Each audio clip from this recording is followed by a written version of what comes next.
support this bill without amendment presently.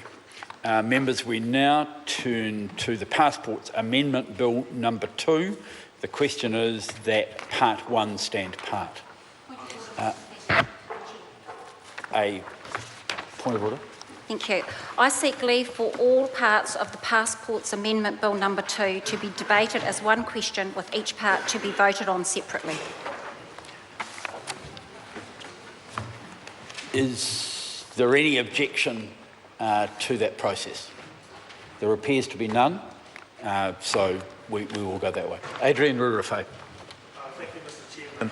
Chairman. You'd be hard-pressed to find anyone that disagrees with extending the validity of passports from 5 years to 10 years.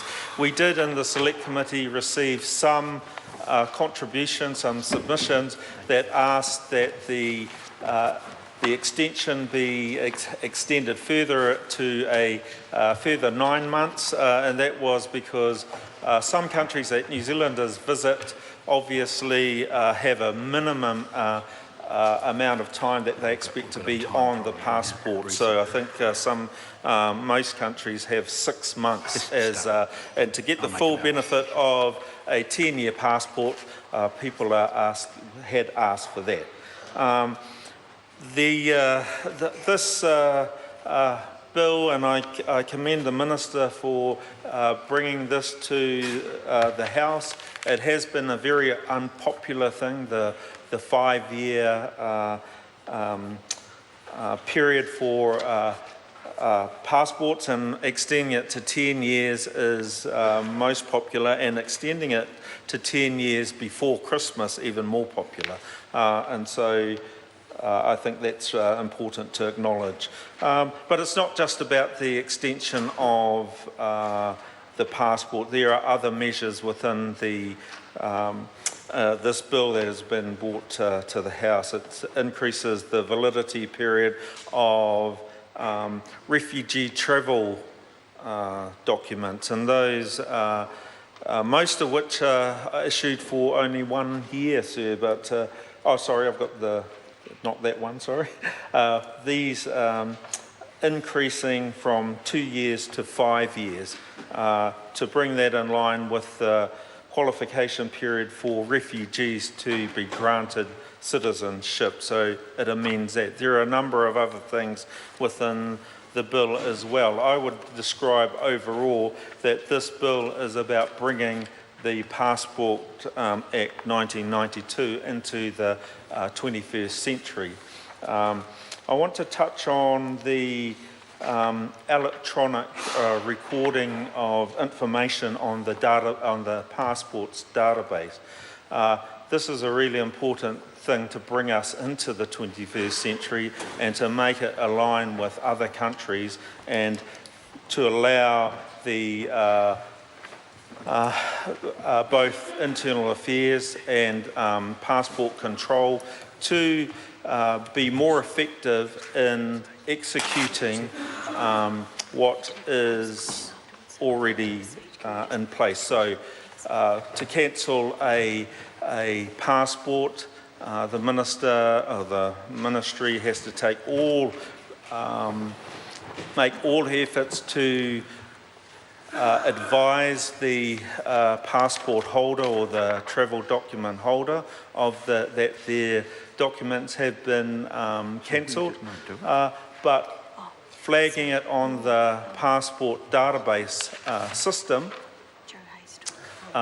means that if they are not able to contact that particular person, it will be still flagged. And that's an important thing if someone is avoiding being contacted.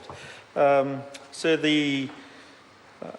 it also, this bill removes a number of outdated sections within the Act. They were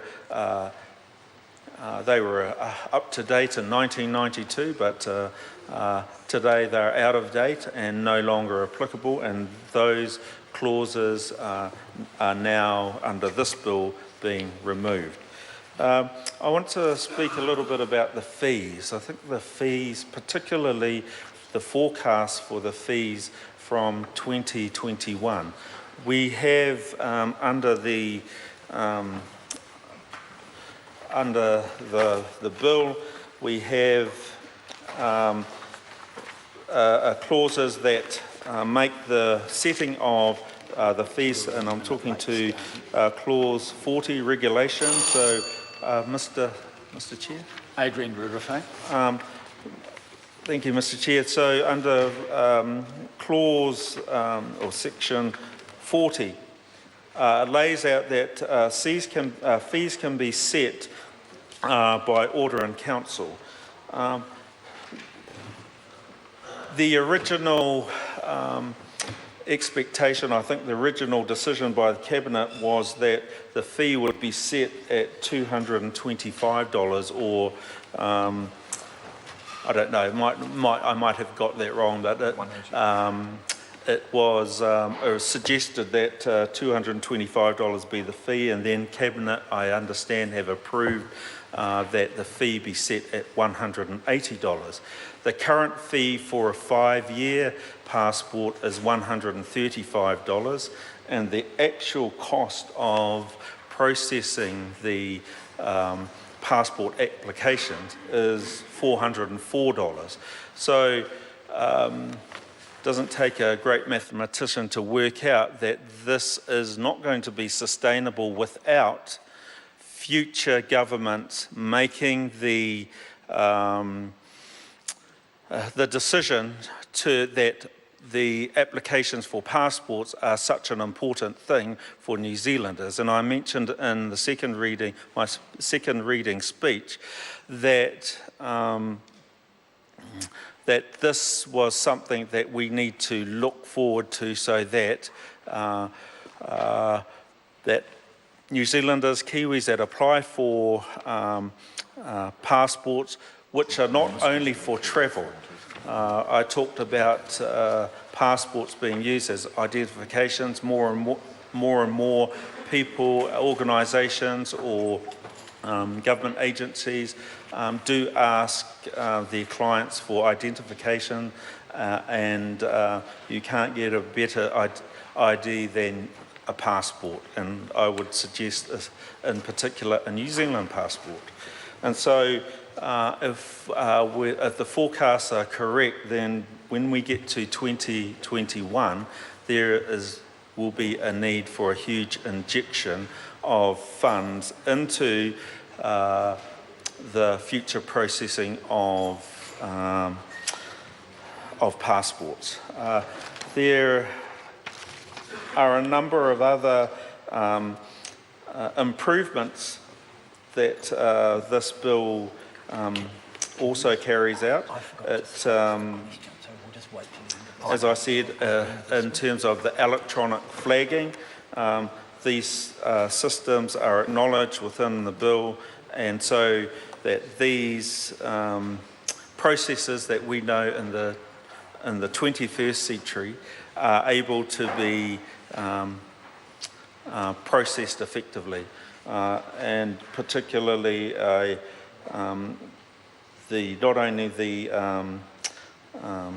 those who have their passports or travel documents cancelled or suspended. There's a higher ability to track all of those by doing this electronically. So that's all I have to say on this part, Mr. Speaker. Thank you. Thank you. Before I call the Honourable David Cunliffe, I omitted after Joanne Hayes sought leave to actually state the question before the House. So the question before the House is that parts 1 and 2, clauses 1 and 2, and the schedule stand part. The Honourable David Cunliffe.